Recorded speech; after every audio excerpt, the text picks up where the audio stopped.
When it comes to running PPC, Google ads, Facebook ads, you want to focus on the quality score as much as you focus on anything else. Your quality score will have a direct impact on your ads performance and how much you pay. In fact, quality score was put in by ad platforms to give you a diagnostic tool, to give you a sense of how well your ads are going to work in the marketplace. So quality score is represented on a scale of 1 to 10. You want to focus on getting that quality score above a 6 or a 7. Newsflash, you're probably never ever going to hit a 10.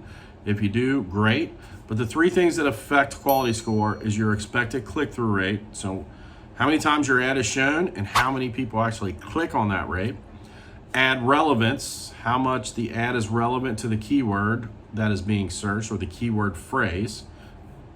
Do this by making sure that your ad copy is tested over and over again and optimize that ad copy. And then finally, your landing page experience. When they click on that ad, where do they go?